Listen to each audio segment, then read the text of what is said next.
should have known better than to accept a private tutoring job that paid 3 times my usual rate. But when you're a 29-year-old adjunct professor at Yale drowning in student loans and surviving on ramen noodles, you don't ask questions when opportunity knocks. Or in this case, when opportunity sends a sleek black town car to pick you up from your cramped studio apartment in New Haven. The driver didn't speak, not a single word during the entire 40-minute drive to the waterfront district. He just held the door open, nodded once, and drove like he was transporting nuclear codes instead of a linguistics professor, clutching a worn leather satchel full of Italian grammar books.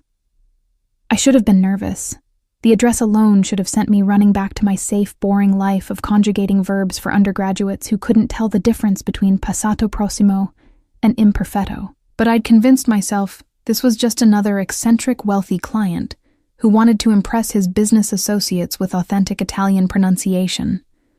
I'd taught dozens of them over the years, lawyers preparing for vacations in Tuscany, doctors wanting to read Dante in the original language, opera enthusiasts who butchered every area they attempted.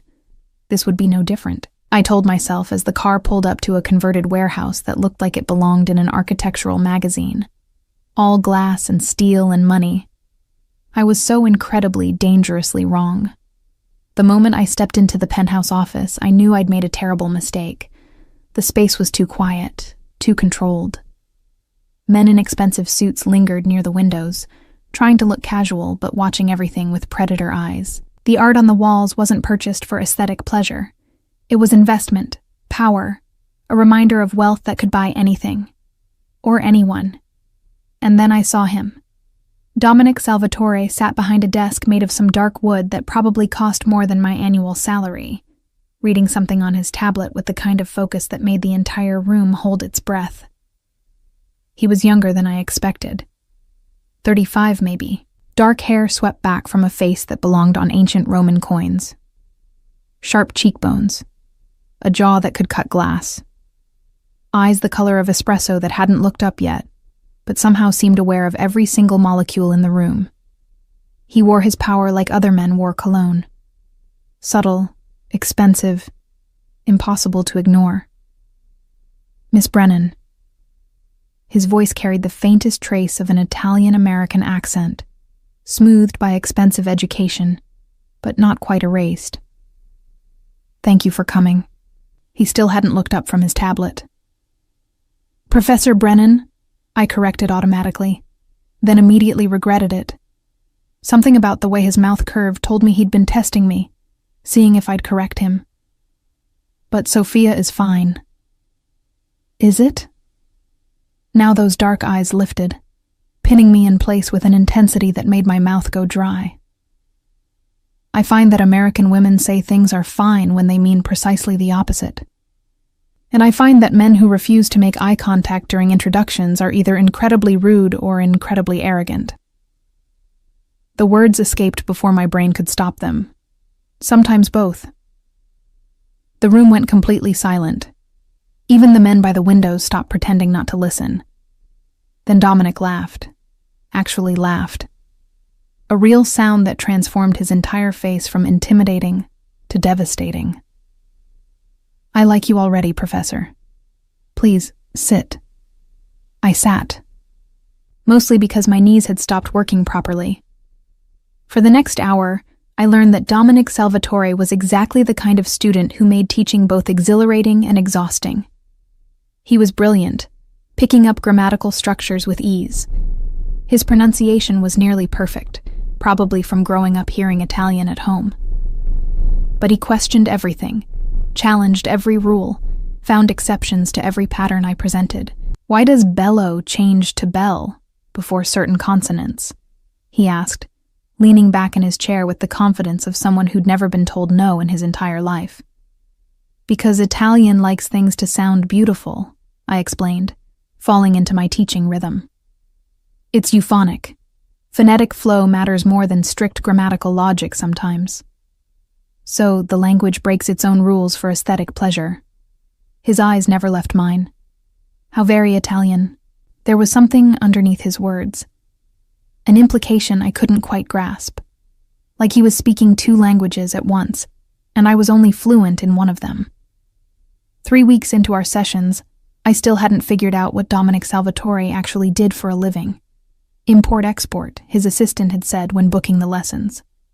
But nobody needed this level of security for importing wine and olive oil. The men who guarded his building wore suits that concealed weapons with practiced ease. His phone calls, always taken in another room, lasted exactly 4 minutes. Never more, never less. And then there were the visitors who arrived after our lessons ended. Men in designer suits who looked like they'd watched too many mob movies and decided to commit to the aesthetic. Women who dressed like they were attending Fashion Week, but moved like trained athletes. Everyone who entered his orbit treated him with a mixture of respect and fear that made my academic instincts scream warnings I was too stubborn to heed. The university benefit gala was supposed to be my night off, a chance to wear the one good dress I owned and pretend I belonged among Yale's elite donors. Instead, I spent the evening watching my department chair fawn over potential benefactors while I nursed a single glass of mediocre champagne and calculated how early I could leave without being rude. Professor Brennan. I turned too fast, nearly sloshing champagne on my dress. Dominic stood behind me wearing a tuxedo that probably cost more than my car. Which wasn't saying much, since my car was a 15-year-old Honda that made concerning noises whenever it rained. "What are you doing here?" I asked, abandoning all pretense of professional courtesy. "Yale is very grateful for my family's charitable contributions." That slight smile again. The one that suggested he found the entire world amusing but would never explain the joke. "You look surprised, Professor. Did you think I spent all my time conjugating verbs?" "I think you spend all your time doing things you'll never tell me about," I said before I could stop myself. The champagne was clearly stronger than I'd thought. His eyes darkened with something I couldn't name. "Very perceptive. This is why you're an excellent teacher." We stood there, surrounded by Yale's finest, and the air between us crackled with a tension that had nothing to do with irregular verb patterns. The music from the string quartet seemed distant, underwater. Everyone else might as well have disappeared. "Your pronunciation is improving," I said, desperately searching for safe ground. "But you're still adding that American R sound to words that should end softer." "Show me." He stepped closer, close enough that I could smell his cologne. Something expensive and probably Italian and completely unfair. "Correct me, Professor." It was a challenge. A dare. And I'd never been good at backing down from dares. "Amore," I said softly, demonstrating the proper pronunciation. The R is barely there. It's more of a suggestion than a sound. "Amore," he repeated, his eyes locked on my mouth as he shaped the word. "Like that? Better, but still too hard." Without thinking, I reached up and touched his jaw, adjusting the position like I did with struggling students. Softer. Let the word float out. The moment my fingers made contact with his skin, everything changed. The heat of his jaw beneath my fingertips. The way his breath caught, so subtle I might have imagined it. The complete stillness that came over him, like a predator deciding whether to pounce or retreat. "Amore," he whispered, and this time it was perfect. This time it was dangerous. I dropped my hand like I'd been burned. Yes, exactly like that. "And what about curse words, Professor?" He was still standing too close, invading my space with casual authority. "You've been very careful to keep our lessons appropriate. But I grew up hearing my nonna curse in Sicilian. I want to know if I'm remembering correctly." "I don't teach profanity." My voice came out steadier than I felt. "But you know it. Not a question, a certainty. Your grandmother was Sicilian, yes? From Palermo." How did he know that? I'd never mentioned my grandmother, never discussed my family history. Catania, actually. Catania. He tasted the word, rolled it around. Beautiful city, dangerous families, old feuds that never die. His smile held secrets I didn't want to understand. "So you do speak Sicilian, not just Italian." They're not the same language. I was retreating into academic facts, using knowledge as armor. Sicilian has different grammar, different vocabulary. It's a distinct linguistic system. I know. He leaned in, his mouth near my ear, close enough that I could feel his words against my skin. Teach me something inappropriate, Professor. Something your nonna taught you when you were too young to understand why it was forbidden. My heart hammered against my ribs. Every instinct screamed at me to step back, to maintain professional boundaries, to remember that this man was dangerous in ways I couldn't begin to comprehend. Instead, I lifted my chin and met his eyes.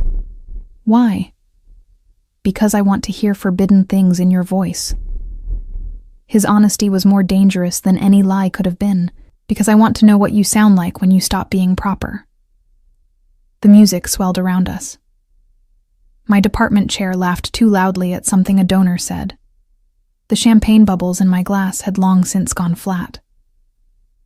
Vaffanculo, I whispered in perfect Sicilian, the profanity my grandmother used to mutter under her breath when she thought I wasn't listening.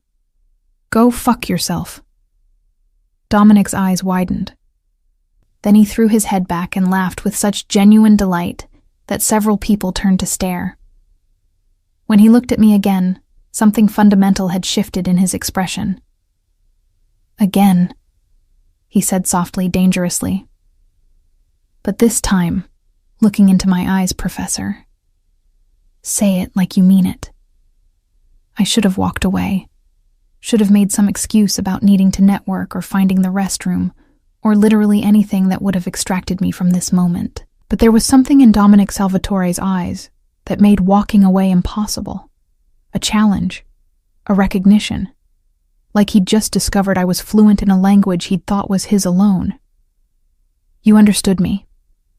It wasn't a question, but I said it anyway, buying time while my brain tried to catch up with my mouth. Every syllable. He was still smiling, but there was something predatory in it now, something that made me hyper-aware of how isolated we were despite being surrounded by hundreds of people. Your grandmother taught you well. That's not textbook Sicilian. That's street dialect. Catania East Side, if I'm not mistaken. My throat went dry. How do you know things? He plucked the champagne glass from my hand and set it on a passing waiter's tray without breaking eye contact. It's my job to know things, Professor. Languages, dialects, where people come from, and what they're trying to hide. He leaned closer, his voice dropping to a murmur that only I could hear. And you've been hiding your Sicilian very carefully, haven't you? Polishing your credentials with proper Tuscan Italian, teaching from textbooks, being respectable. Being Sicilian isn't something to hide. But even as I said it, I knew it was partially a lie. I'd spent my entire academic career downplaying my grandmother's influence, presenting myself as a scholar of standardized Italian, rather than someone who'd learned the language, listening to an old woman curse at the television and gossip with her neighbors in a dialect that sounded like music and violence in equal measure. No, Dominic agreed. But being Sicilian in certain circles means people make assumptions. And you're very careful about assumptions, aren't you, Sophia? The way he said my name made it sound like a secret. You want people to see Professor Brennan, Yale credentials, published research, proper grammar. You don't want them to see the girl who grew up in a 3-room apartment in Providence listening to her nonna tell stories about the old country that probably shouldn't have been shared with a child. My heart was pounding so hard I was certain he could hear it. You investigated me. Of course I investigated you. He said it like it was obvious, like having a background check run was just part of accepting a tutoring position with him. I investigate everyone who enters my life. It's how I stay alive. He paused, letting that sink in. The question is, Professor, why didn't you investigate me? Because I'd been naive. Because I'd needed the money. Because some part of me had wanted to believe in the fairy tale of a generous client who simply loved languages and had money to spare. I know who you are, I said quietly. It was partially true. I'd pieced together enough from overheard conversations and carefully worded news articles. Import-export was code for shipping. Shipping was code for controlling everything that moved through the ports. And controlling the ports on the East Coast meant you were either incredibly legitimate or incredibly not. Do you? His eyes searched mine, looking for fear, perhaps, or judgment. And yet you keep coming back. Keep teaching me. Keep sitting across from me 3 times a week and correcting my pronunciation like I'm just another student. You are just another student. But we both knew it was a lie. I'm really not. He was so close now that I could see tiny flecks of gold in his dark eyes, could smell the expensive cologne, and underneath it something else. Something that reminded me of my grandfather's study. Leather and tobacco and old wood. I'm the man who controls half the shipping on the East Coast.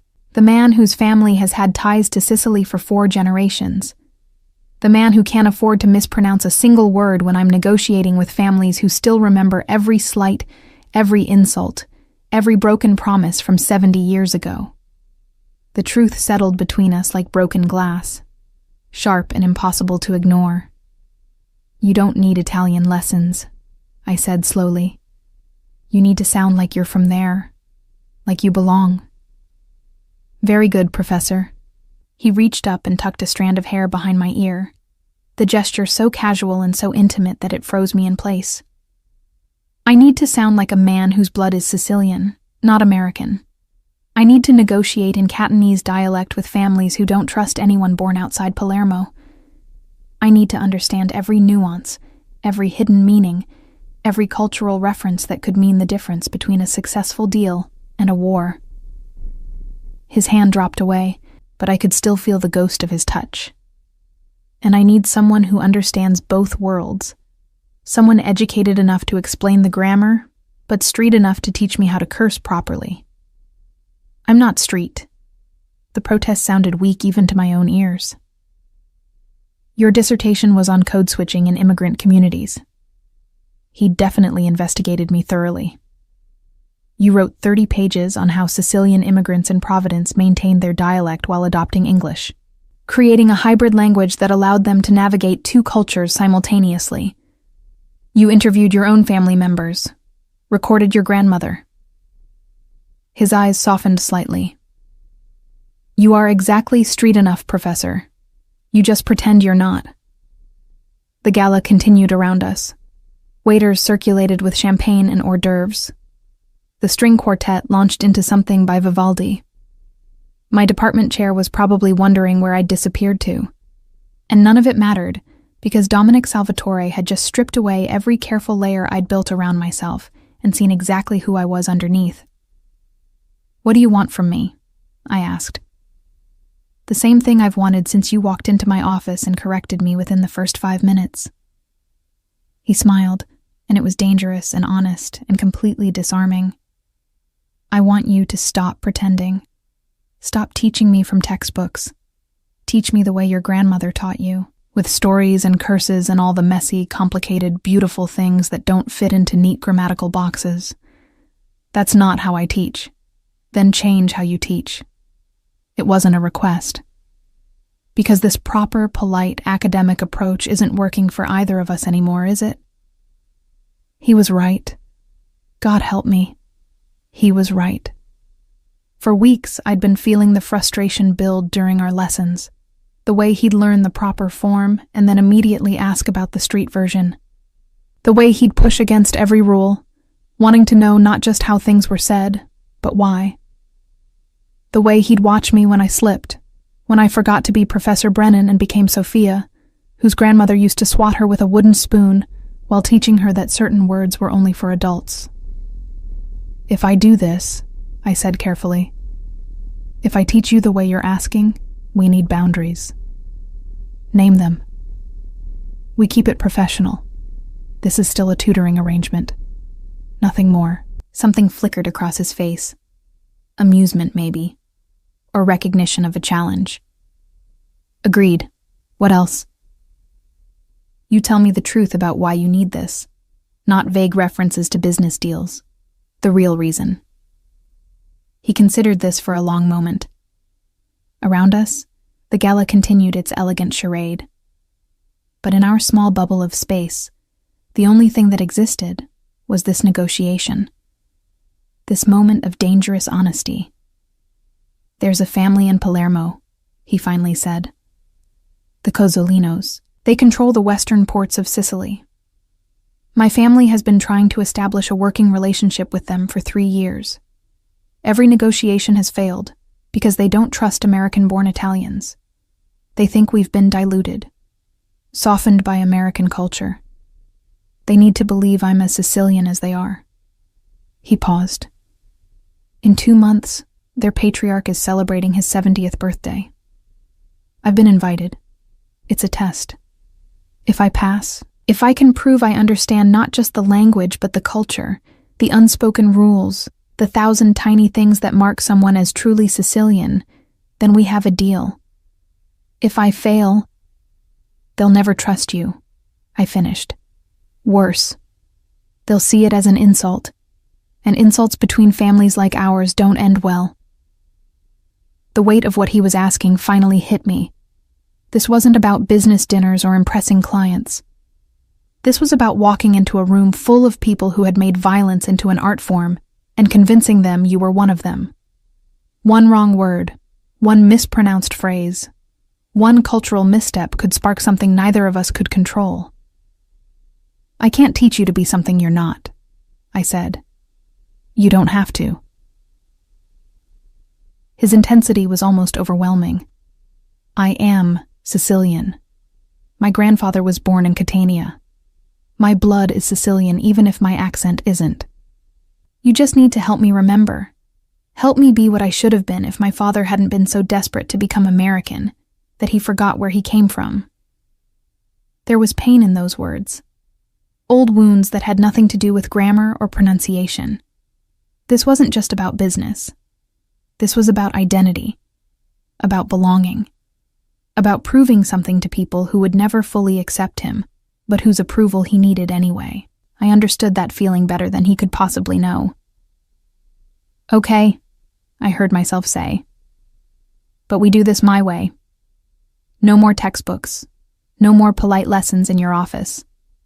If you want to learn how to be Sicilian, we do it the way it should be done, with food and wine and stories and all the mess that comes with it." His smile was slow and devastating. "When do we start?"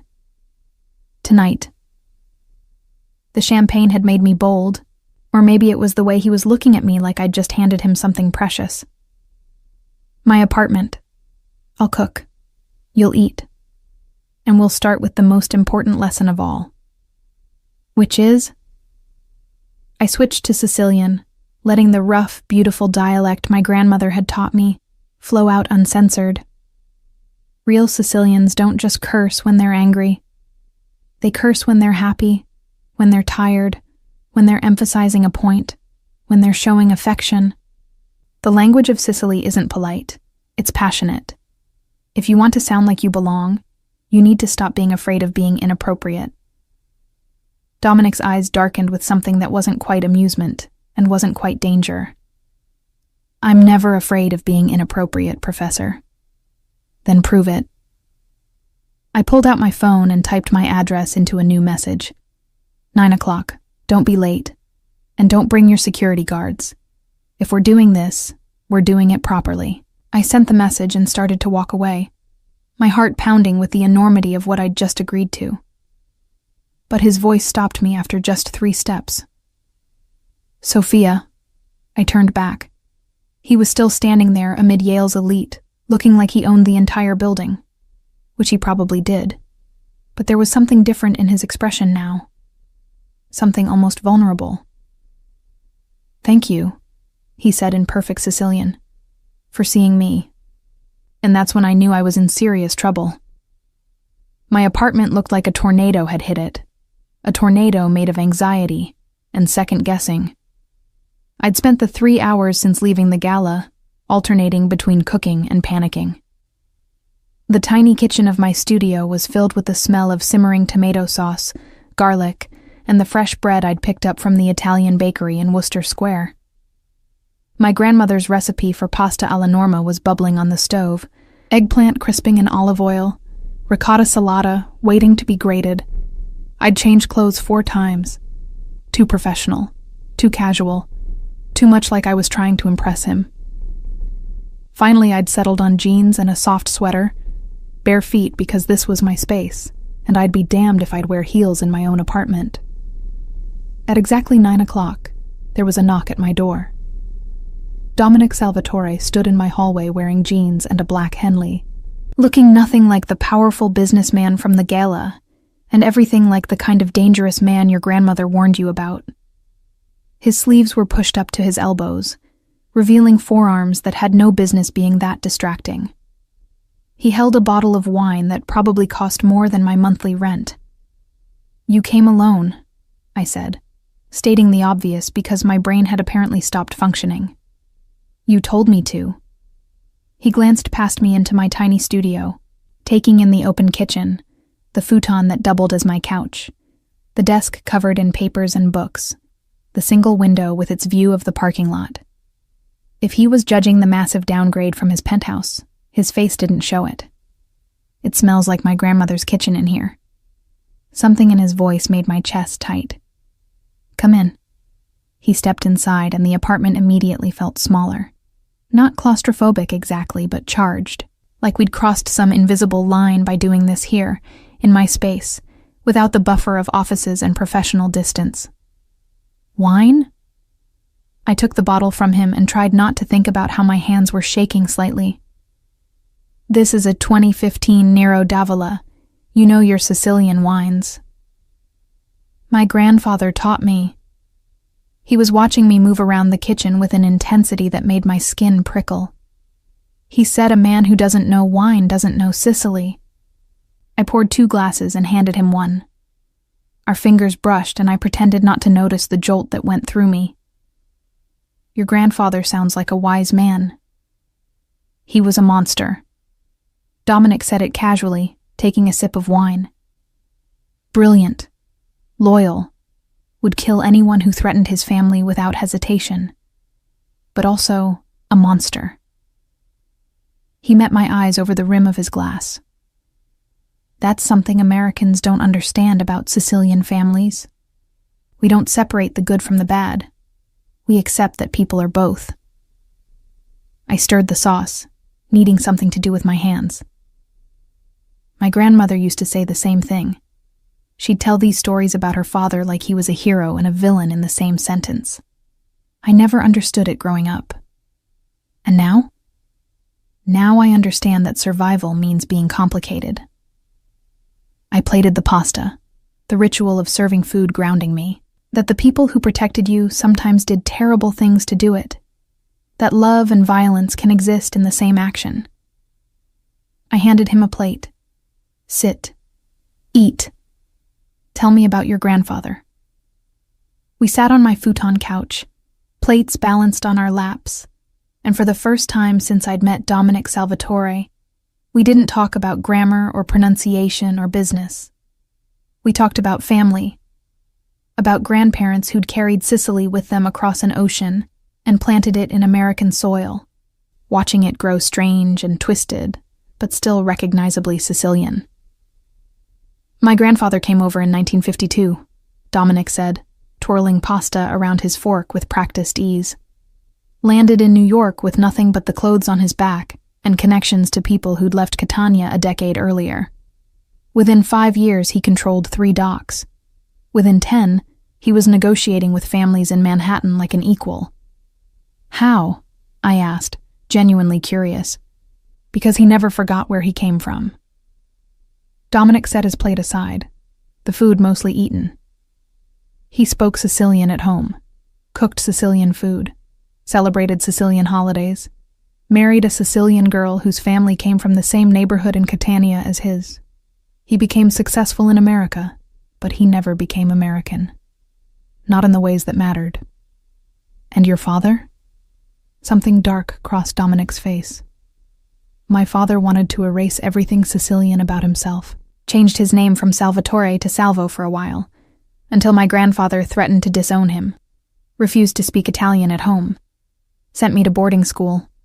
Tried to make me into some kind of American success story.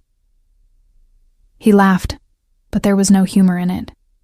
He didn't understand that in our world, forgetting where you come from is the fastest way to lose everything. But you didn't forget. No. His eyes found mine. I learned to code switch, as you would say. I can be American Dominic when I need to be. Proper pronunciation. Business school vocabulary. All the Polish my father paid for. But underneath, I'm still Sicilian. I just forgot how to show it. He leaned forward, elbows on his knees. That's what I need from you, Sophia. I don't need you to teach me a language. I need you to help me remember who I am. The vulnerability in his voice undid something in me. This wasn't about business deals or impressing dangerous men anymore. This was about identity. About a man caught between two worlds and desperately trying to find his way back to one of them. Okay, I said softly. Then we start with stories. Real stories. Not grammar lessons disguised as conversation. I'll tell you one of my grandmother's stories, and you tell me one of your grandfather's.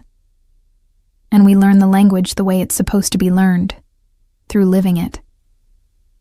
For the next 3 hours, my tiny apartment became a bridge between two versions of Sicily that had never met, but shared the same bones.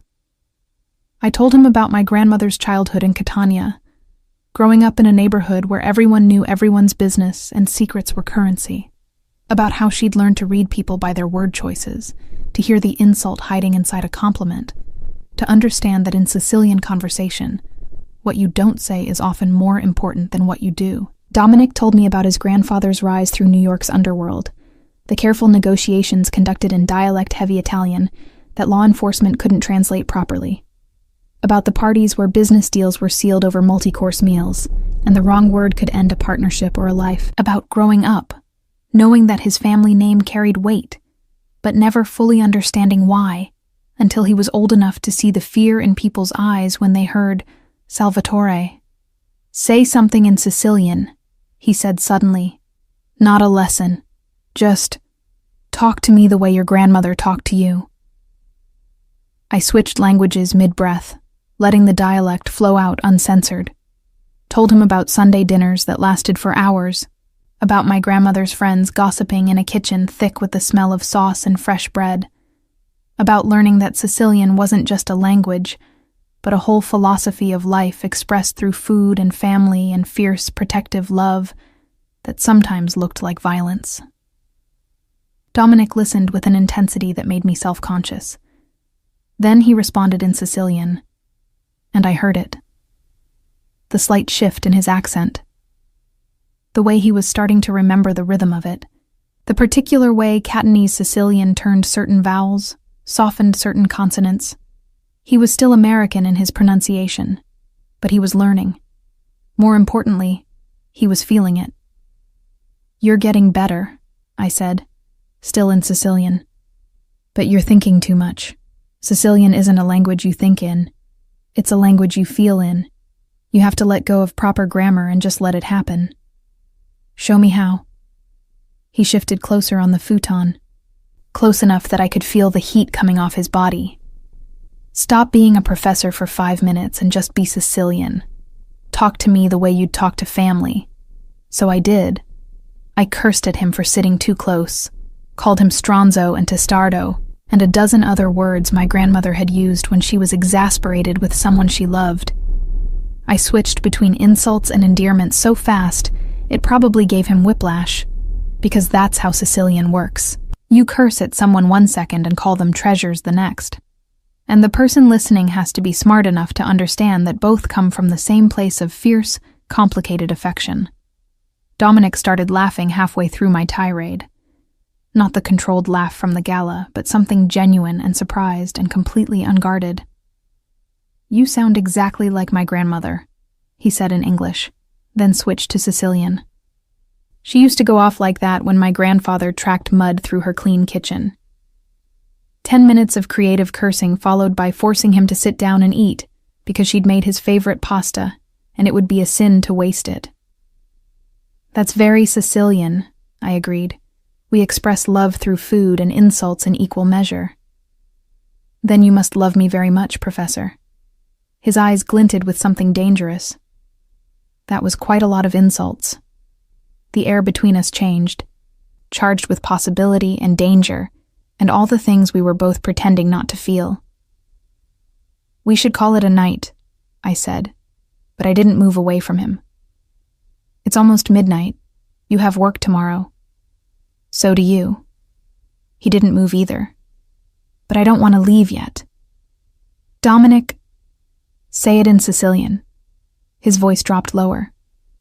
Whatever you're about to say to push me away, say it in our language. Our language, as if Sicilian had become something shared between us, instead of something I was teaching him. And maybe it had. Maybe over the past 3 weeks, and especially tonight, we'd created something new. A private language made of half-remembered dialects, and shared stories, and all the complicated feelings we were both too smart to acknowledge out loud. Devi andare, I said softly in Sicilian. You have to go. This isn't what we agreed to. We agreed to stop pretending. He reached up and traced the line of my jaw with one finger, the touch feather-light but impossible to ignore. To be honest, to show each other who we really are. His hand dropped away. I'm trying to do that. Are you? Was I?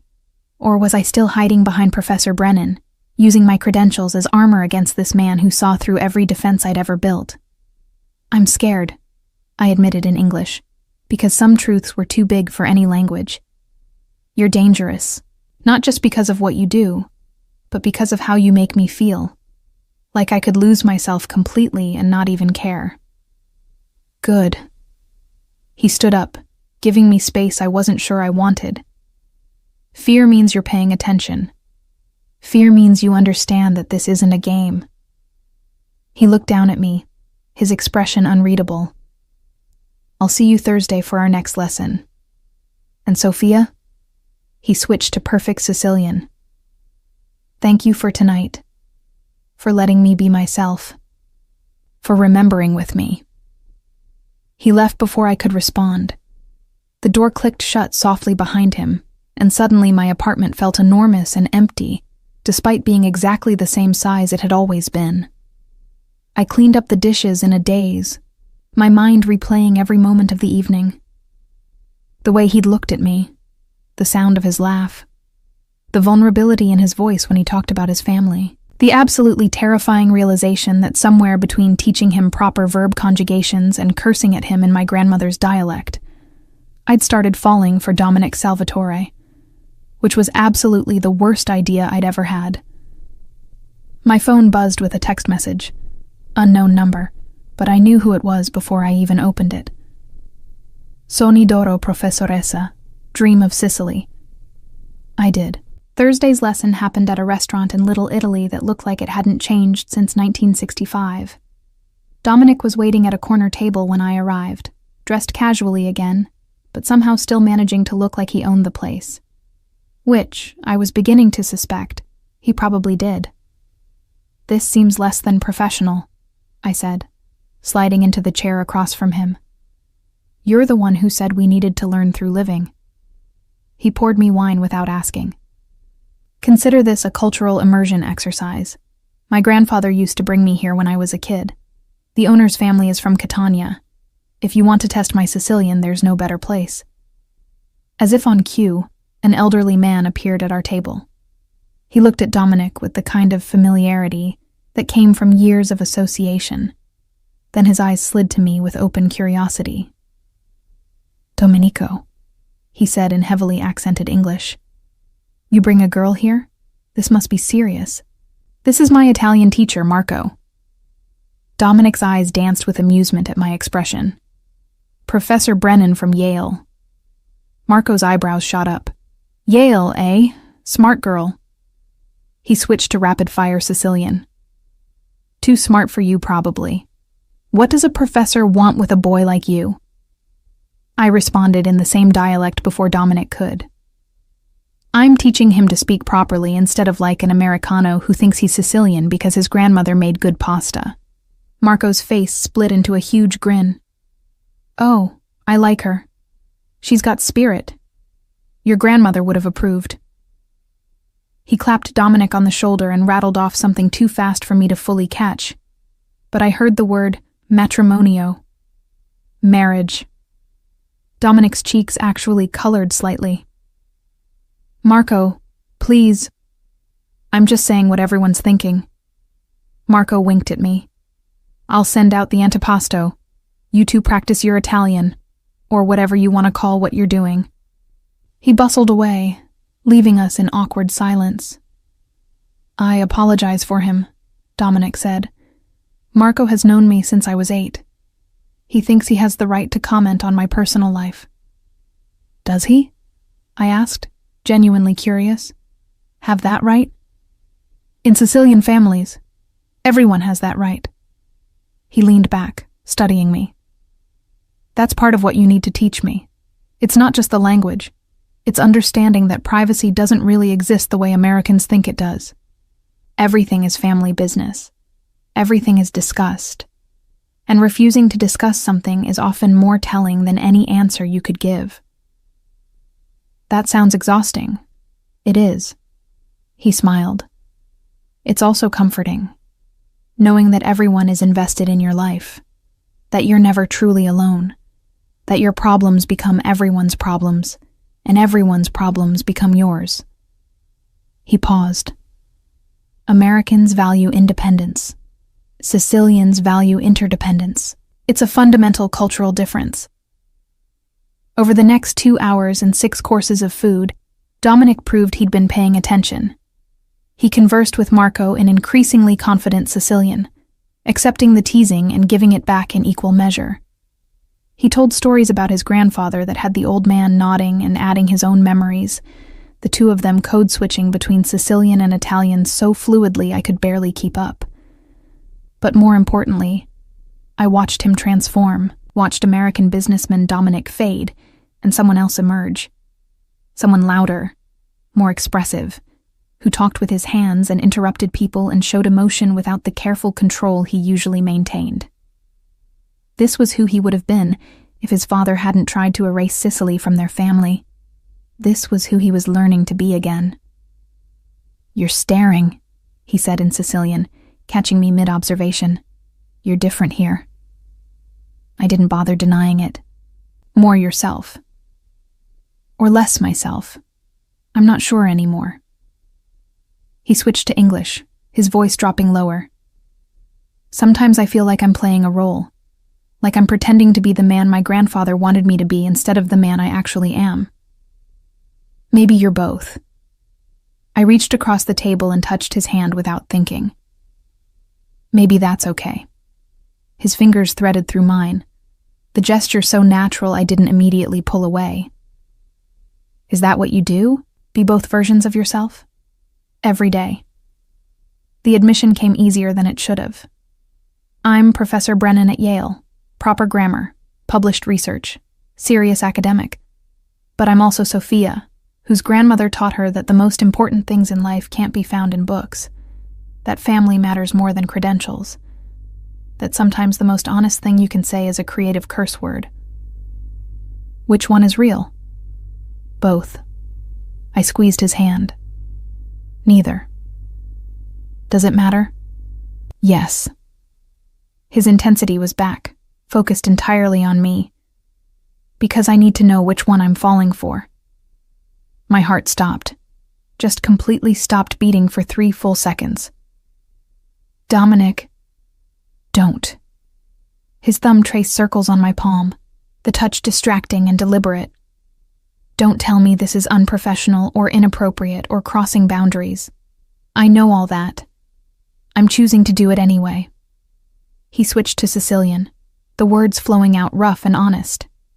I'm choosing you anyway. Marco appeared with dessert, took one look at our joined hands, and smiled like all his prayers had been answered. He set down cannoli and disappeared again, probably to start planning our wedding in his head. This is a terrible idea, I said. but I didn't let go of his hand. Probably the worst one I've ever had. He lifted my hand and pressed a kiss to my knuckles, the gesture old-fashioned and devastating, but I've spent my entire life making calculated decisions, being strategic, doing what makes sense for business and family and maintaining power. His eyes met mine. This doesn't make sense. You don't make sense. And I don't care. You barely know me. I know you're brilliant and stubborn and brave enough to curse at me in my own grandmother's dialect. I know you see me, really see me, in a way no one else does. I know that when you speak Sicilian, something in my chest tightens because it sounds like home. He was still holding my hand, still looking at me like I was something precious and dangerous. I know enough. And when you go to Sicily, I had to ask. Had to face the reality of what this was. When you meet with the Cozzolino family and convince them you're Sicilian enough to do business with them, what happens to this then? That depends. His voice was careful now, measured. Come with me. I actually laughed. You want me to come to Sicily with you to meet a Mafia family? Are you insane? Completely. He wasn't joking, though. His face was dead serious. But think about it, Sophia. You're my teacher. It makes sense that you'd come with me to ensure my Italian is perfect for such an important meeting. No one would question it. Everyone would question it. Let them. He leaned forward. I'm asking you to come not because I need a teacher. I'm asking because I want you there. Because whatever happens with the Cozzolinos, I want to experience Sicily with someone who loves it the way I'm learning to love it again. Someone who understands what it means. It was romantic and absurd and potentially dangerous and absolutely insane. Every rational part of my brain screamed at me to say no, to end this before it went any further, to remember that I was an academic and he was a criminal, and there was no universe where this ended well. When? I heard myself ask. 6 weeks. His expression shifted, hope and triumph mixing. The patriarch's birthday party, 3 days in Palermo. I've already arranged for... Stop. I held up my free hand. If I'm going to do this insane thing, I don't want to know about the arrangements. I don't want to know about security or who you're meeting with or what business you're conducting. I'm going as your teacher, to help you with the language. That's all. We both knew it was a lie. But it was a lie we could both live with. Agreed. He signaled Marco for the check. But between now and then, we intensify the lessons. No more textbooks at all. I need to be fluent in Catanese Sicilian. I need to understand every cultural nuance, every unspoken rule, I know what you need. I finally pulled my hand away, needing distance to think clearly. And I'll teach you. But Dominic, this thing between us, we need to be clear about what it is. What do you want it to be? Honest question, deserved an honest answer. I don't know yet. I met his eyes, but I know I can't think clearly when you're touching me. So if we're going to do this, teach you to be Sicilian enough to walk into that birthday party and convince people you belong, we need boundaries. Name them. No more hand-holding. No more looking at me like that. No more calling me at midnight to practice pronunciation. I'd been pretending those late-night calls were professional, but we both knew better. We focus on the work. When we get to Sicily, when you've done what you need to do, then we figure out what this is. He considered this for a long moment, then nodded once, sharp and decisive. Okay, 6 weeks, all business, just teacher and student. He stood up, threw cash on the table without counting it. But Sophia, when we get to Sicily, when I've proven myself to the Cozzolinos, I'm done pretending. I'm done with boundaries. I want you, and I'm going to tell you that in every language we speak. He left me sitting there with cannoli I couldn't taste, and a heart that was beating entirely too fast. The next 6 weeks were the most intense of my life. We met every day, sometimes twice a day. Dominic absorbed Sicilian culture like a man dying of thirst. We watched old Italian films from the 50s and 60s, the ones his grandfather had loved. We cooked meals together in my tiny kitchen, and I taught him that the way you cut vegetables or stirred sauce said as much about you as your words. We practiced conversations about family and honor and respect, the topics that mattered most in the world he was trying to re-enter. And through it all, we maintained our boundaries. Barely. Painfully. The air between us crackled with everything we weren't saying, every touch we weren't allowing, every feeling we were carefully not acknowledging. My friends thought I'd lost my mind. My department chair was thrilled I'd found such a generous patron of the arts who was funding a research trip to Sicily. My mother called every other day to ask why I sounded different. Was something wrong? Was I seeing someone? You can tell me, Sophia. I told her I was fine. I told everyone I was fine. I was teaching Italian to a client. That's all. Nothing to worry about. I was lying to everyone, including myself. The night before our flight to Palermo, Dominic showed up at my apartment unannounced. He looked exhausted, stressed in a way I'd never seen him. What's wrong? I asked immediately. Nothing. Everything. He ran a hand through his hair. I'm ready. You've prepared me as well as anyone could. But Sophia, tomorrow we get on a plane and I take you into a world where people solve problems with violence. Where saying the wrong thing to the wrong person could get us both killed. And I keep thinking maybe I shouldn't have asked you to come. Maybe I'm being selfish. Maybe... I kissed him. Just stepped forward, grabbed his face and kissed him to shut him up. To stop the spiral of doubt, to remind both of us why we were doing this insane thing. He froze for half a second. Then his arms came around me, and he kissed me back like a man who'd been holding himself back for 6 weeks and had finally been given permission to let go. It was desperate and perfect, and tasted like everything we'd been denying. When we finally broke apart, both breathing hard, he pressed his forehead to mine. So much for boundaries, he murmured. We'll re-establish them tomorrow. I was lying again. We both knew it. On the plane. After we land. Just, not tonight. Not tonight, he agreed, and kissed me again. We didn't sleep that night. We talked until dawn, switching between English and Italian and Sicilian, saying all the things we'd been carefully not saying for 6 weeks. And when the sun came up and it was time to head to the airport, something fundamental had shifted between us. We were still teacher and student. We were still navigating dangerous territory.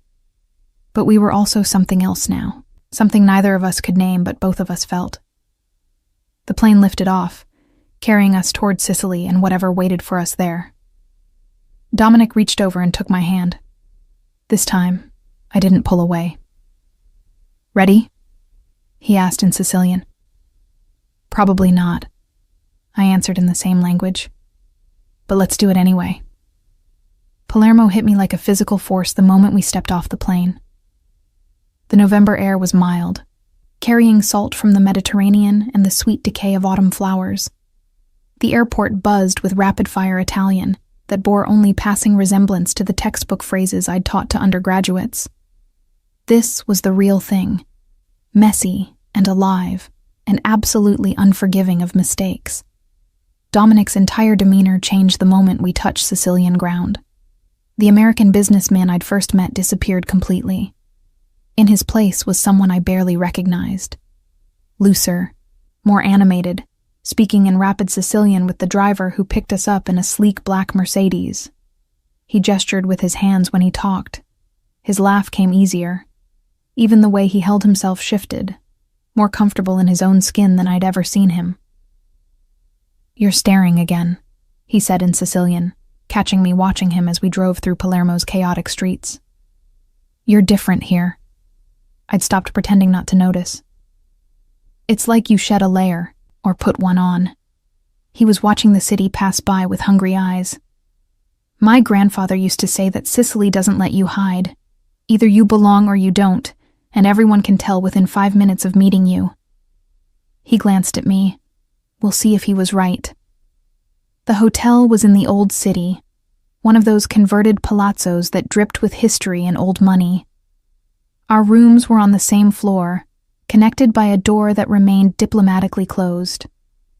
We had 2 days before the birthday party, 2 days to acclimate, to practice, to make sure Dominic could walk into a room full of people who had known his grandfather and convince them he was worthy of the Salvatore name. No pressure at all. "Tell me about the Cozzolinos," I said that evening over dinner at a restaurant Dominic had chosen. Small, tucked away, the kind of place that didn't advertise because everyone who needed to know about it already did. Old family, very traditional. Dominic switched between languages unconsciously now. Italian when speaking to waiters, Sicilian when talking to me, as if we'd created our own private hybrid. The patriarch, Don Giuseppe, is 70. He controls the western ports and has connections throughout southern Italy. His sons are all in the business. His daughters married men from other families, creating alliances. He paused. My grandfather did business with his father back in the 50s. Giuseppe remembers. That history buys me a chance, but it doesn't guarantee anything. What do they want from you? Access to the American East Coast ports, a reliable partner who understands both worlds, someone they can trust not to fuck them over. His bluntness was refreshing. What they're afraid of is that I'm too American, that I've forgotten what it means to be Sicilian, that I'll make promises in Italian and break them in English. So you need to convince them you're Sicilian first, American second. I need to convince them I'm Sicilian, period. He leaned forward. American is what I do. Sicilian is what I am. That's what you've been teaching me, isn't it? How to access that part of myself I'd been trained to hide. He was right. Somewhere over the past 6 weeks, the lessons had stopped being about language and started being about identity. About helping Dominic Salvatore remember he wasn't just pretending to be Sicilian, he was Sicilian, raised by a grandfather who'd carried the culture across an ocean and tried to plant it in American soil, even as his own son had done everything possible to reject it. Tomorrow, I said, we visit your grandfather's neighborhood, where he grew up before he left for America. You need to see it, walk the streets, understand the world that shaped him. I already have someone arranged to show us. No. I cut him off. No fixers, no arranged tours, just us, getting lost, finding our way. That's how you learn a place. Not through careful planning, but through stumbling and recovering and paying attention. He looked at me for a long moment, then nodded. Okay. We do it your way. The next morning, we took a cab to the neighborhood where Salvatore Sr. had grown up. Catania's eastern district, the part tourists didn't visit because it was too real, too poor, too honest about what life in Sicily actually meant for most people. The buildings were old, stacked close together, laundry hanging from balconies, old women sitting in doorways watching everyone who passed with eyes that missed nothing. My grandfather lived right there, Dominic said, pointing to a fourth-floor apartment with peeling paint and a window box full of herbs. He told me stories about racing down those stairs to get to school, about his mother yelling at him in Sicilian to come back and finish his breakfast. We walked slowly, letting the neighborhood reveal itself. Kids played soccer in a narrow street, using buildings as goals. An old man sat outside a cafe, arguing politics with whoever would listen, his voice rising and falling in theatrical passion. Somewhere someone was cooking, the smell of tomato and basil and garlic floating out open windows. This is what my grandfather missed, Dominic said quietly. Not the place itself, but the feeling of it. The sense that everyone belonged to everyone else. That your life was woven into the fabric of your neighbors' lives whether you wanted it to be or not. He turned to look at me. That's what was missing in America. We had the food and the language, but not the connection. Not the sense that we were part of something larger than ourselves. You can't recreate that. I said it gently. What your grandfather had here, what my grandmother had in her neighborhood, it doesn't translate. You can't just transplant a culture and expect it to grow the same way. I know. He started walking again. But you can honor it, understand it, carry it with you even if you can't fully live it. We spent the entire day wandering. Dominic stopped to talk with old men who remembered the Salvatore family, who had stories about his grandfather as a boy. He bought coffee from a tiny cafe that had been there for 70 years.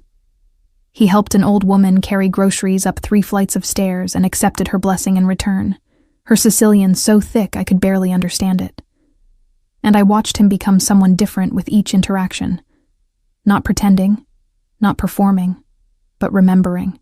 Like he was a photograph slowly developing, the image that had always been there finally becoming visible. That night, back at the hotel, he knocked on the connecting door between our rooms. I opened it to find him standing there in a t-shirt and jeans, hair still damp from the shower, looking younger and more uncertain than I'd ever seen him. "Thank you," he said. "For today. For showing me how to stop performing and just be. You did that yourself." I leaned against the doorframe. "I just got you out of your own way. Sophia." He said my name like a prayer. "Tomorrow I walk into that birthday party, and I convince Don Giuseppe and his family that I'm worthy of doing business with them. And I can do that because of you. Because you saw something in me I'd forgotten was there. Dominic, let me finish." He stepped closer, not touching me, but close enough that I could feel the heat of him. "Whatever happens tomorrow, whatever comes after, I want you to know that these past weeks with you have been the most honest I've been with anyone in years, maybe ever. You made me remember that being Sicilian isn't about where you were born. It's about how you carry yourself, how you treat people, how you honor the past while building something new." I reached up and touched his face, letting myself have this moment. Tomorrow, everything would change. Tomorrow, we'd step into his world fully and see if he could hold his own. But tonight, in this hotel in Palermo, we could just be 2 people who'd found something unexpected in each other. "Come here," I said, pulling him into my room. We didn't talk about what it meant. Didn't discuss boundaries or appropriateness or any of the things we probably should have addressed. We just held each other, sharing space and breath and the understanding that tomorrow we'd find out if everything we'd worked toward would be enough. The party was at the Cozzolino estate, a sprawling villa on the outskirts of Palermo that looked like something from a period film. Security everywhere, polite but thorough. Cars lined the long driveway, expensive and understated. This wasn't a place for flashy displays. This was old money, old power, old rules. I dressed carefully in a simple black dress that was elegant without being attention-grabbing. Dominic wore a suit that probably cost more than my car, but he wore it like he'd been born in it. We'd gone over the key phrases one last time in the car. The proper way to address Don Giuseppe, the names of his children and grandchildren, the history between their families. "Ready?" I asked as we approached the entrance. "Ask me in Sicilian." "Sei pronto?" "I was born ready, Professoressa." He took my hand. "Stay close. Let me introduce you. These people need to understand you're important to me." The party was exactly what I'd expected and somehow more. 3 generations of Cozzolino family and their associates, all dressed in their finest, all watching with predator eyes as new arrivals were assessed and judged. The Don sat in a place of honor, a man in his 70s with the bearing of someone who'd commanded respect his entire life and expected nothing less. Dominic navigated it all perfectly. He greeted people in Sicilian, his accent flawless now, his body language matching theirs. He told stories about his grandfather that had old men nodding in recognition. He knew when to be serious, and when to laugh, when to speak, and when to listen. And when we finally approached Don Giuseppe, when the moment came that everything had been building toward, Dominic didn't hesitate. He spoke in pure Catanese Sicilian, the dialect his grandfather had spoken, paying respects and honoring the history between their families. He acknowledged the Don's position without diminishing his own, and then, in a move that made my heart stop, he told a story about his grandfather and the Don's father, something he'd learned from one of the old men in the neighborhood the day before, a detail that proved he'd done more than rehearse lines. He'd actually connected with his grandfather's world. Don Giuseppe's face remained impassive throughout. Then, slowly, he smiled. "You have your grandfather's eyes," he said in Sicilian, and apparently his talent for remembering the important things. He glanced at me. "And who is this?" "Professor Sophia Brennan," Dominic said, pride clear in his voice. "She teaches Italian at Yale. She's been helping me remember how to speak properly." The Don looked at me with sharp eyes. "You teach this boy our language?" I reminded him he already knew it, I said in my best Sicilian. His grandfather taught him well. He just needed to remember. The old man laughed, a genuine sound that rippled through the nearby guests.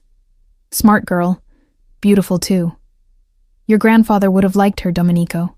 She doesn't let you get away with anything." "No, sir," Dominic agreed. "She doesn't." We spent the next 3 hours at that party, and I watched Dominic Salvatore do the impossible. He walked into a room full of people who should have rejected him and made them accept him as one of their own. Not through force or money or power, but through understanding, through connection, through remembering what his grandfather had taught him about being Sicilian. Late in the evening, when most of the formalities were done and people had relaxed into genuine celebration, Dominic found me on the terrace overlooking the gardens. "We did it," he said quietly. "You did it," I corrected. "I just got you ready." "No." He took my hand. "We did it together. And Sophia? I don't want to stop. Not after tonight. Not ever." The next morning I woke up to sunlight streaming through hotel curtains and the sound of church bells somewhere in the distance. For a moment I forgot where I was, disoriented by the unfamiliar room, the quality of light, the way even the air felt different here. Then memory flooded back. Palermo, the party, Don Giuseppe's acceptance, Dominic's hand in mine as we'd left the villa, both of us knowing something fundamental had shifted, but neither willing to name it yet. My phone showed a message from Dominic. "Coffee? My room. We need to talk." I showered quickly, threw on jeans and a sweater, and knocked on the connecting door between our rooms. He opened it immediately, looking like he'd been awake for hours. 2 espresso cups sat on the small table by the window, steam still rising. "You're nervous," I observed, accepting the coffee he handed me. "Terrified." He said it with a slight smile, but I could see the truth in his eyes. Last night went better than I could have hoped. Don Giuseppe pulled me aside before we left. They want to do business. Real business. The kind of partnership my grandfather spent 20 years trying to build. That's good, isn't it? That's what you wanted. It's what my family needs. He set his cup down and turned to face me fully. But it means I'll be spending significant time here, in Sicily, building relationships, learning the business on their terms. It could be months before. He stopped, running a hand through his hair. "I'm trying to figure out how to ask you something without sounding completely insane." Too late for that. But my heart was hammering in my chest because I knew what was coming. Had known since that moment on the terrace last night, when he'd said he didn't want to stop. "Come back with me to New Haven. Pack up your apartment. Request a leave of absence from Yale." The words came out in a rush. "Come back here with me, not as my teacher, as whatever we are, whatever we're becoming. Help me navigate this new world." Stay with me. I should have said no. Should have explained all the reasons why this was impossible.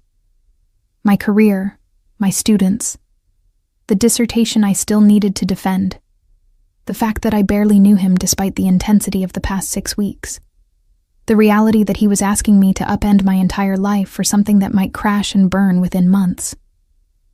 Instead, I heard myself say, "For how long?"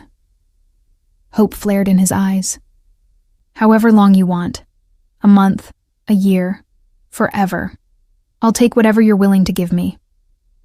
Dominic, I know it's insane. I know I'm asking too much. But Sophia, last night when we walked into that party together, when I introduced you and watched those men assess you and realize you weren't just some pretty American I'd brought along, that you actually understood our culture, our language, our way of thinking. He stepped closer. I realized I don't want to do this without you. Not the business, not Sicily, not any of it. You barely know me. But it was a weak protest and we both knew it.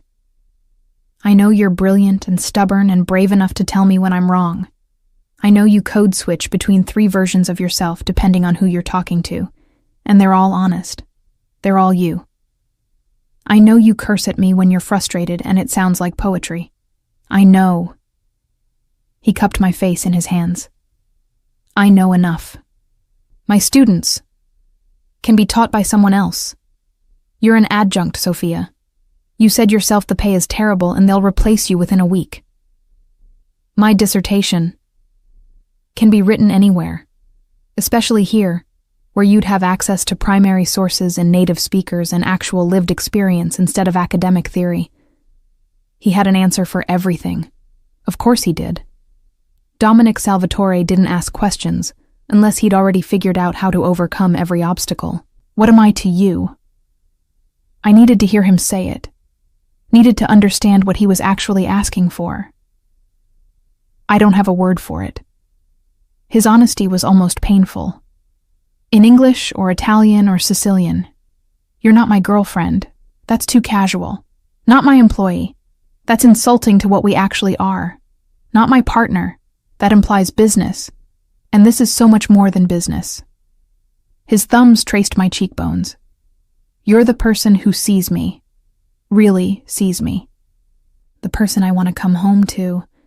The person I want to build something with. Even though I'm not entirely sure what that something is yet. That's the least romantic declaration I've ever heard. But I was smiling despite myself. Then let me try in Sicilian. He switched languages, his voice dropping lower, more intimate. You're my person. The one I choose.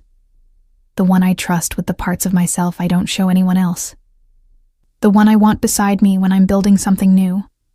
The one whose opinion matters more than anyone else's. He paused. Come with me. Take this leap. See what we could be. I thought about my tiny studio apartment in New Haven, my unpaid position at Yale, my careful academic life built on safe choices and reasonable decisions. Then I thought about yesterday, wandering through Catanian streets with Dominic, watching him rediscover himself. Thought about last night, standing in a room full of dangerous men and helping him navigate a world I barely understood. Thought about the way I felt when he looked at me, like I was something precious and powerful, and exactly what he needed. I need to go back to New Haven first, I said. Pack properly, talk to my department chair, figure out the logistics, give myself time to really think about what this means. His face fell slightly. Of course, I understand. I'm not saying no. I cut him off. I'm saying I need a week.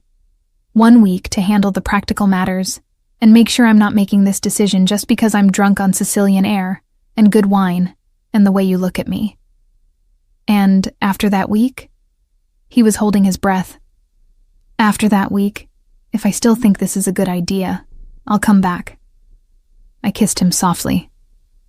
But Dominic, if I do this, we need to be clear about expectations. I'm not interested in being arm candy at business meetings or playing the supportive partner while you do dangerous things I don't understand.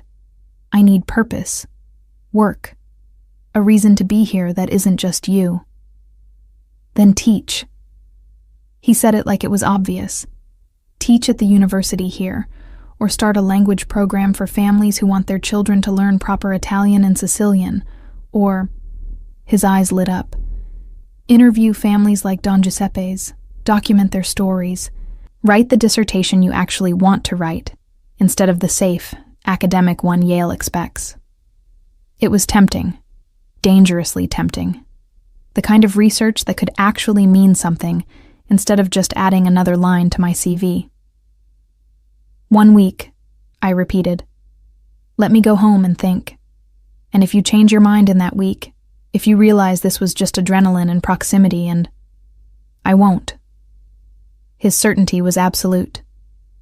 But take your week. Be sure. Because once you come back, I'm not letting you go easily. The week back in New Haven was surreal.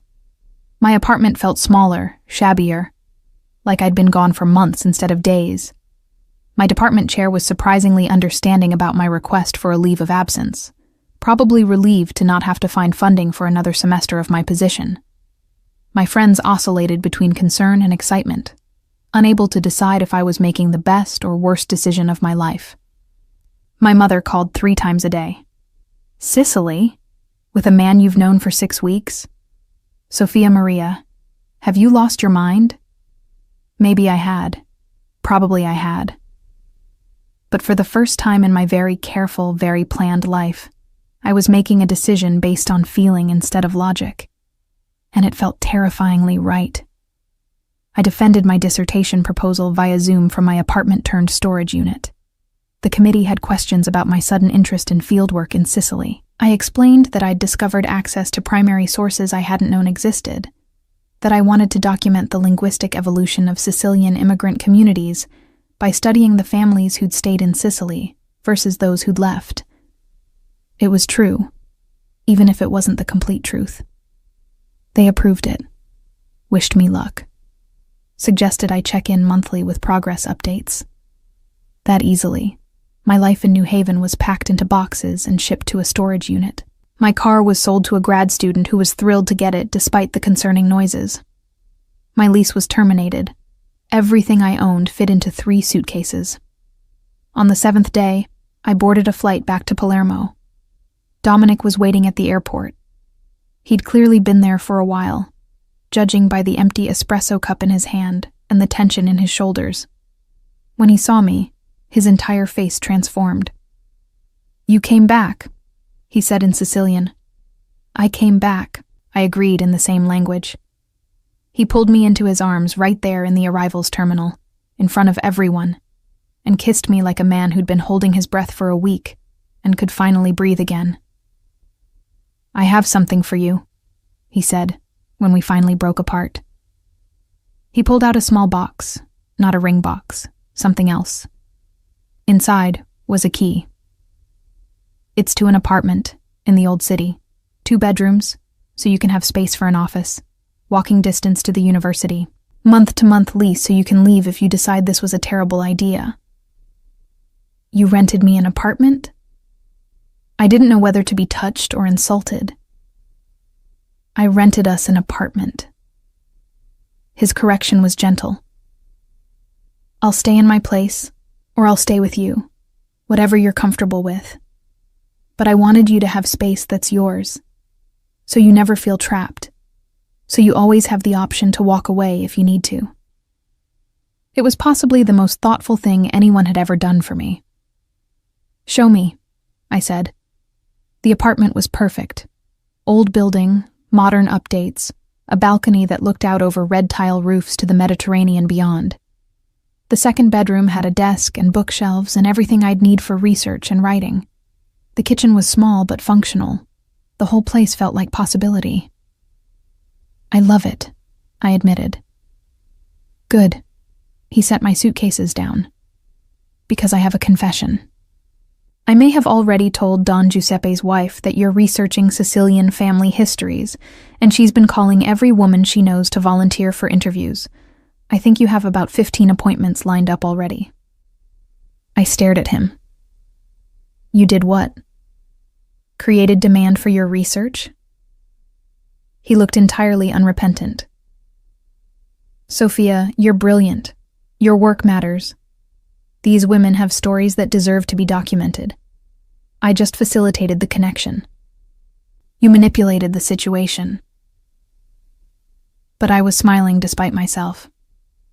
I created an opportunity. He pulled me close. "There's a difference. Over the next 6 months, I discovered that life in Sicily was nothing like I'd imagined and everything I'd needed.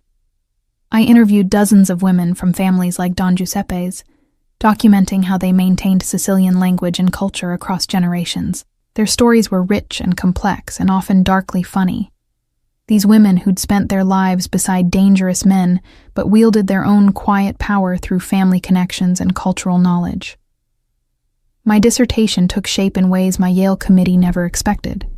Instead of dry academic analysis, it became a living portrait of how language and identity intertwined, how women preserved culture even as their husbands and sons adapted to change, how Sicilian evolved in isolation versus in immigrant communities. Dominic built his business relationships, spending long days in meetings and negotiations that he never fully explained, and I never quite asked about. We'd established an understanding. I didn't inquire too deeply about his work, and he didn't censor himself when he needed to talk. Sometimes he came home tense and angry, switching between languages rapidly as he processed difficult conversations. Sometimes he came home triumphant, pulling me into his arms and spinning me around the apartment. We learned each other's rhythms, how he needed space after difficult meetings, how I needed quiet in the mornings before I could face human interaction, how we both reverted to Sicilian when emotions ran high, because somehow it was easier to be honest in a language that felt slightly removed from our everyday selves. "I have news," he said one evening in October, 6 months after I'd moved to Palermo. We were on the balcony, watching the sunset over the Mediterranean, drinking wine and speaking in our hybrid of Italian and Sicilian and English. "Good news or complicated news?" I'd learned to read his tone. "Both." He set his glass down. "The Cozzolinos want to expand the partnership, not just shipping, investment opportunities, real estate. It's everything my grandfather worked toward, everything my family needs." "That's wonderful. I meant it." "What's the complicated part?" "It means more time here, maybe permanent. Don Giuseppe suggested I consider making Sicily my home base rather than New Haven." He turned to look at me. "I told him I needed to discuss it with you first." My heart squeezed. 6 months ago, he'd made decisions and asked me to follow. Now he was consulting me, treating me as an equal partner in whatever this life was becoming. "What do you want?" I asked. "I want to build something here, not just business. A life. The kind of life my grandfather dreamed of, connected to Sicily, but not trapped by it." He took my hand. "But only if you want that too. Only if you can see yourself here long term." I thought about New Haven, about the academic career I'd put on hold, about the safe, predictable life I'd left behind. Then I thought about the past 6 months, the research that actually mattered, the women whose stories I was documenting, the community I'd found in this complicated, beautiful, dangerous place. The man who'd seen something in me I hadn't known was there, and helped me become it. "I need to defend my dissertation first," I said slowly. "Go back to Yale. Complete what I started. But after that?" I squeezed his hand. "After that, yes. We build something here together." His smile was brilliant. "When?" 2 months. I can be done in 2 months if I work hard." "Then I'm coming with you." He said it like it was obvious. "You came to Sicily with me. I can come to New Haven with you. Besides," his eyes glinted with mischief, I've never seen you in professor mode, defending your dissertation in front of your committee. I want to watch you be brilliant and terrifying in academic speak. It's really boring, actually. Nothing about you is boring, Professoressa. He pulled me onto his lap, and I want to be there when you prove to those people who underestimated you that you're exactly as brilliant as I've known you were from the moment you corrected my pronunciation within 5 minutes of meeting me. 2 months later, I stood in front of my dissertation committee at Yale, defending a project that was so different from what I'd originally proposed they'd needed 3 meetings just to figure out how to evaluate it. But the research was solid. The analysis was sharp. The stories I'd documented were powerful and moving and academically rigorous. Dominic sat in the back of the room, having flown in from Palermo specifically for this. He wore a suit, but he'd insisted on staying in character as Sophia's Italian client who funded her research, which made several of my committee members very interested in having similar clients. When it came time for questions, one of my older professors, a man who'd never quite approved of my methods, leaned forward. Professor Brennan, your work is impressive, but I have to ask, isn't there a conflict of interest? You're romantically involved with a man from one of the families you studied. How can we trust your objectivity? Before I could respond, Dominic stood up. In perfect academic English, he said, "If I may address that concern." The committee looked startled, but nodded.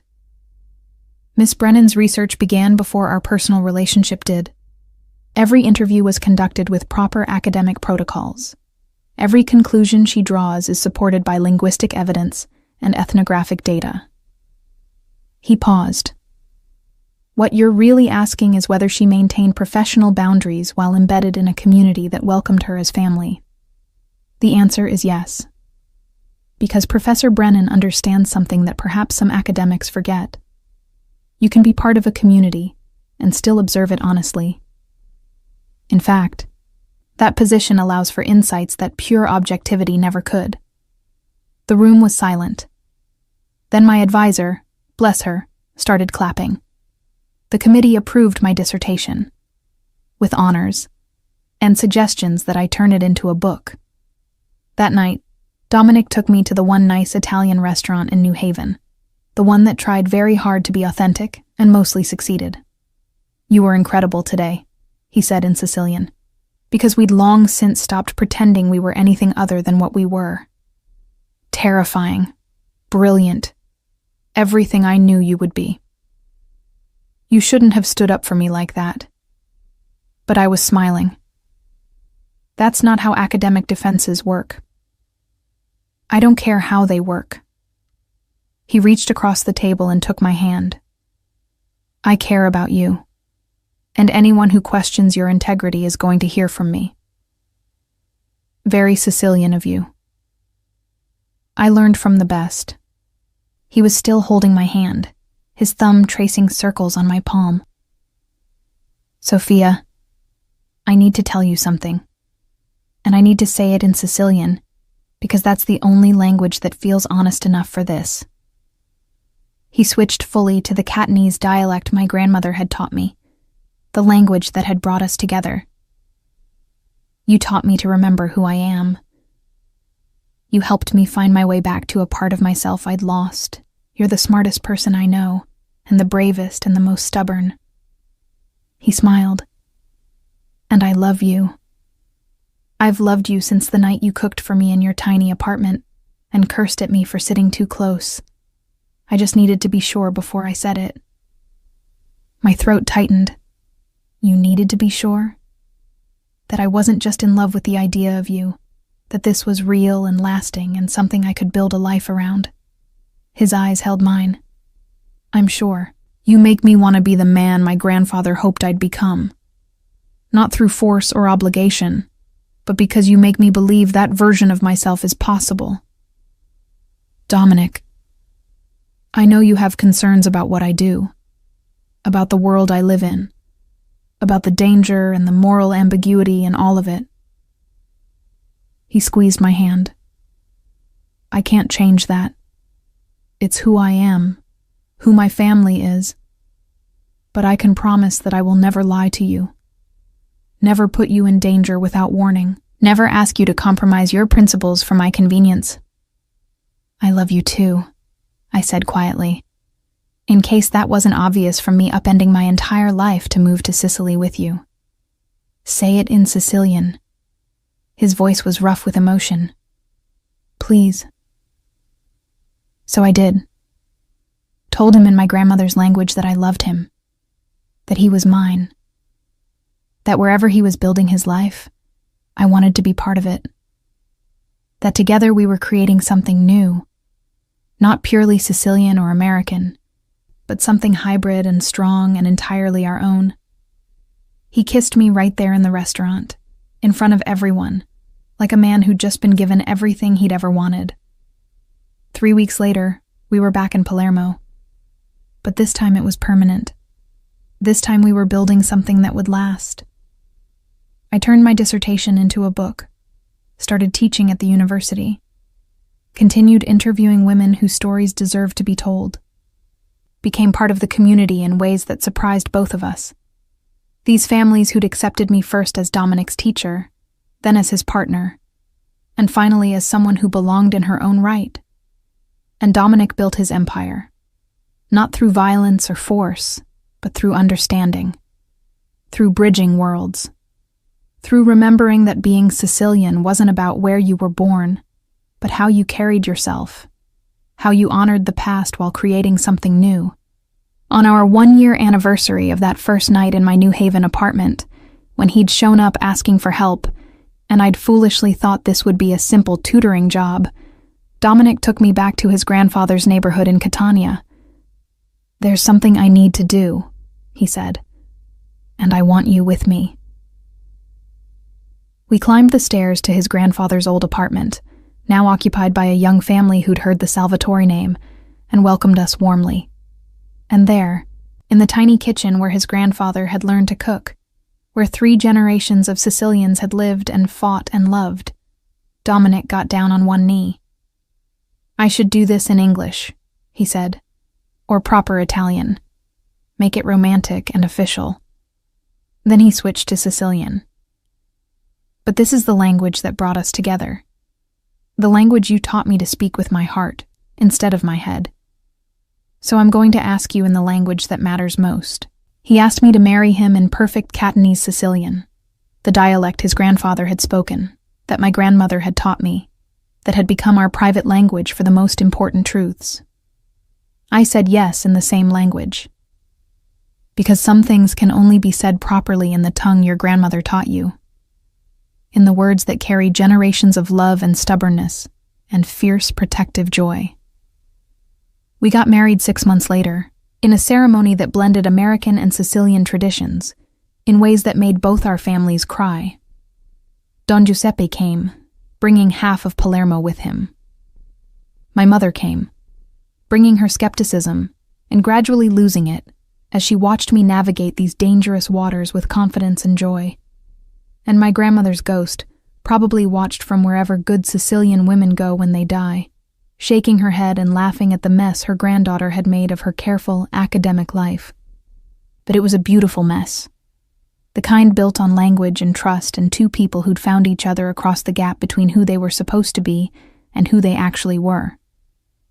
The kind that starts with an insult muttered in Sicilian and ends with a life built in 2 languages, 3 countries, and infinite possibilities.